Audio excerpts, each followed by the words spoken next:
Dragi Dule, javljamo ti se sa našeg plavog Jadrana. Svi smo tu, nedostaješ nam. Također i Marija. Pavle se zaljubio u jednu crnku. Zgodna je, ali ništa naročito.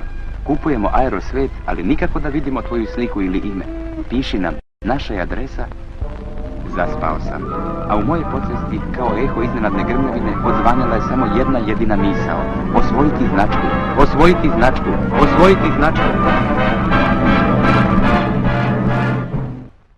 Te 1954. godine bitka kod Dien Bien Phu u Vijetnamu završena je francuskim porazom.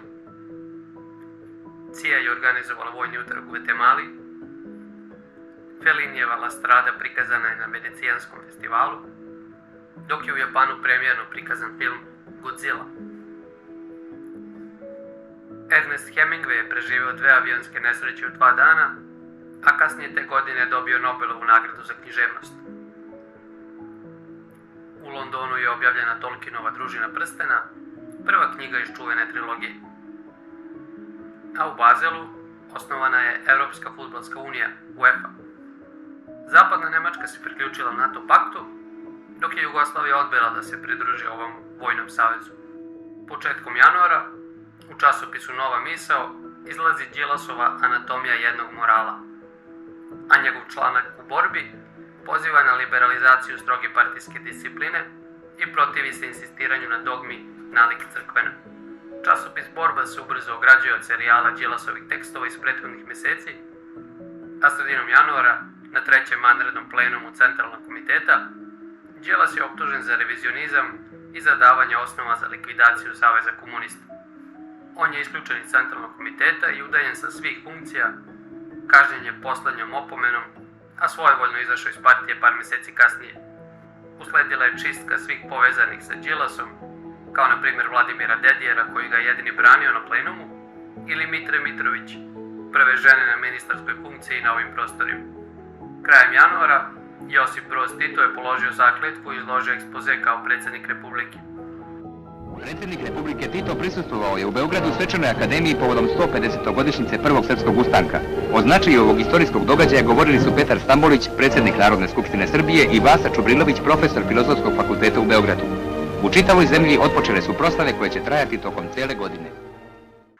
Krajem marta održan je 4. plenum Centralnog komiteta, poznati po Rankovićevom izlaganju o dezorijentaciji u sprovođenju odluka prethodnog kongresa, a predsjednik Tito na ovom plenumu upozorava da i istok i zapad žele da skrenu Jugoslaviju od jedinstvenog puta ka socijalizmu.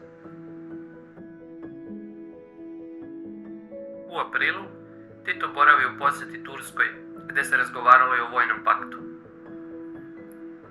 U junu Tito boravi u Grčkoj, gdje će posjetiti i plavu grobnicu kod ostrva Vido, kao i groblje Zejtinlik u spomen palim borcima iz Prvog svjetskog rata.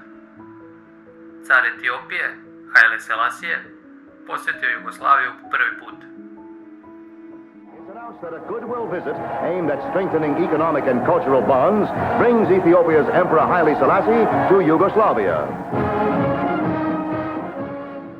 Novi lider Sovjetskog saveza Nikita Hruščov poslao je pismo Josipu Brozu, što je početak uspostavljanja normalnijih odnosa između dve socijalističke države, a ubrzo će biti potpisan i trgovački ugovor o razmjeni nestrateške robe. U Zagrebu se održava Svjetski kongres za zaštitu dece, a predsjednik Tito potpisuje deklaraciju o pravima deteta.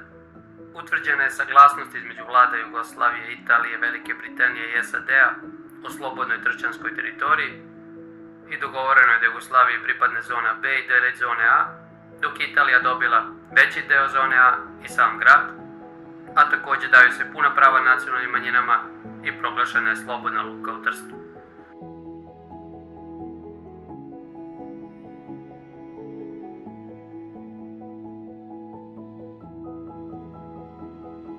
Krajem oktobra u Beogradu su izbili studentski nemiri nakon vesti o poskupljenju hrane, kao i da je ista pokvarena, a neki od studenata će zbog toga završiti na robiji. Vlada izveštava da se u Jugoslaviji u tom trenutku 158 sveštenika nalazi u zatvoru, od čega 124 katolička, 32 pravoslavna i 2 protestantska. Mitropolit Crnogorsko-primorski Arsenije osuđen je na 11,5 godina zatvora zbog zavere u cilju rušenja narodnog režima u Crnoj Gori i antidržavne delatnosti. Kazna će mu nešto kasnije biti prepolovljena. Stranim novinarima u Beogradu dele se lekcije o osnivanju socijalističke partije, koja bi se zalagala za slobodne izbore, mada časopis Borba kasnije tvrdi da je cijela stvar lažira. U božićnom broju New York Timesa objavljen je intervju sa Milovanom Đilasom, koji govori o pluralizmu i stvaranju socijalističke partije. Krajem ove godine Josip Broz Tito krenuo je na svoje prvo putovanje brodom Galeb, a u narednim mesecima će obići Indiju, Burmu i Egipat.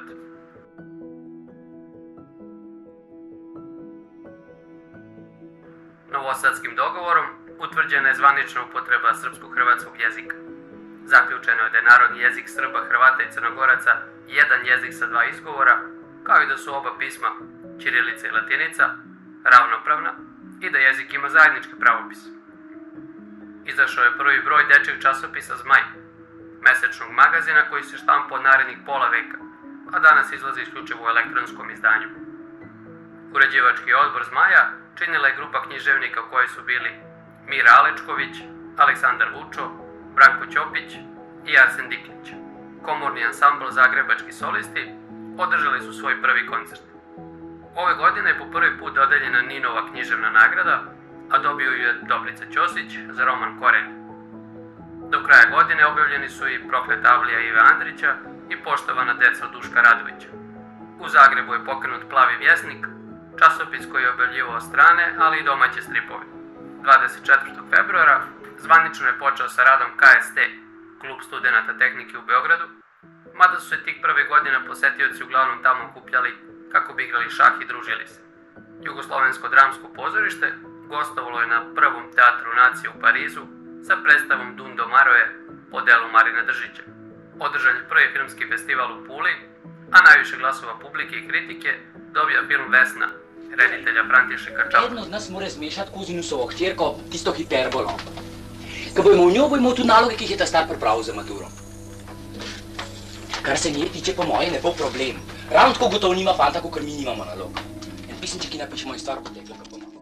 Vesna je romantična komedija i doživjela je veliki komercijalni uspeh, što se tumačilo željom publike za eskapističkom zabavom umjesto ozbiljnih socijalističkih sadržaja koji su dominirali tadašnjom jugoslovenskom kinematografijom. Ove godine premijerno je prikazan i film Ankina vremena po motivima proze Ive Andrića, a naslovnu ulogu glumila je Milena Dapčević, supruga načelnika generalštaba Peke Dapčevića. Beogradska opera postavila je Borisa Godunova sa Miroslavom Čangalovićem u glavnoj ulozi, a također prikazana je i prva makedonska opera Goce, kompozitora Kirila Makedonskog, posvećena revolucionaru Goce Delčevu. Osnovan je Muzej savremene umetnosti u Zagrebu, koji se tada nalazi u Palati Kulmer na Gornjem gradu. 17. decembra osnovano je Akademsko kulturno-umetničko društvo Španac kao hor studenata Beogradskog univerziteta. Na prelazu iz proleća u leto Jugoslaviju su pogodile velike poplave koje su odnele preko 20 života. 30. juna bilo je vidljivo totalno pomračenje sunca na ovim prostorima. 18. jula dogodila se nesreća u rudniku Ugljevik kod sela Mezgraja, a bujica vode usmrtila je 16-toricu rudara. Tokom ove godine obnovljena je i železnička veza između Jugoslavije i Rumunije. 20. oktobra, na 10-godišnjicu oslobođenja Beograda, otvoreno je groblje oslobodilaca u Rooseveltovoj ulici preko puta Novog groblja. 31. oktobra u Zagrebu se desila mirogojska tramvajska nesreća, kada je poginulo čak 19 putnika jer je tramvaj izleteo sa šina zbog neispravnih kočnica. Zbog ove tragedije, tramvajski saobraćaj od Kupčeve Zvezde do Mirogoja ponovo je uspostavljen tek 10 godina kasnije. U toku ove godine počelo je da se puni Jablaničko jezero, veštačko akumulaciono jezero na Neretvi između Konjice i Jablanice.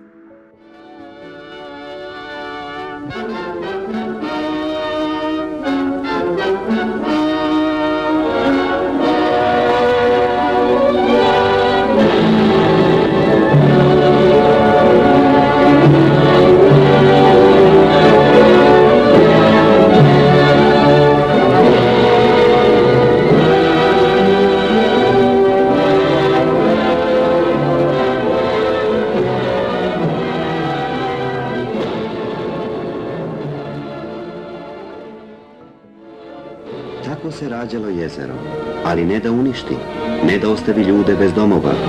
Rađalo se da obogati našu zemlju. Vrijednost potopljenih sela ništavna je prema bogatstvu koje nam daje hidrocentrala. Voda jezera pokrenula je turbine. Pobjeđena voda pretvorila se u snažnu bujicu svjetlosti i energije. Stigla je žetva svjetlosti, žetva koju će žeti čitava zemlja.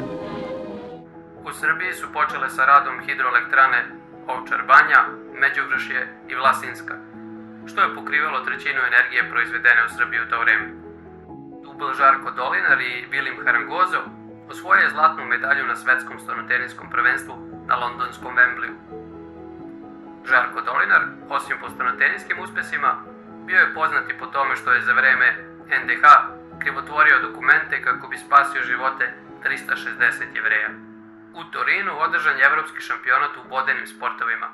Dubrovačka plivačica Eša Ligorio osvojila je bronzu na 400 metara slobodnim stilom, što je bila prva medalja za Jugoslaviju u plivanju u istoriji, dok su vaterpolisti osvojili srebro. Žarko Dolinar i Eša Ligorio te godine će biti proglašeni za najbolje sportiste Jugoslavije po izboru časopisa Sportske novosti. Clear, and now it's Yugoslavia coming away on the attack. Here you see the famous wing half Tchaikovsky. Tchaikovsky to Milutinovic, he shoots and it's a goal. 1-0 for Yugoslavia. Na fudbalskom svetskom prvenstvu, održanom u Švajcarskoj, Jugoslavija je u grupnoj fazi pobedila Francusku i remizirala sa Brazilom, ali u četvrtfinalu poražena od zapadne Nemačke sa 2-0. Nemci će nakon toga doći do svoje prve titule velikim preokretom u finalu protiv Mađarske. U Beogradu održano je evropsko prvenstvo u košarci za žene, prvo veliko internacionalno takmičenje čije je posleratna Jugoslavija bila domaćin. Sovjetski savez je osvojio svoje treće uzastopno zlato, dok su naše igračice zauzele 5. mesto. Pa ipak, slagali smo našeg dobrog starog profesora. Priču nismo nastavili na drugom mestu.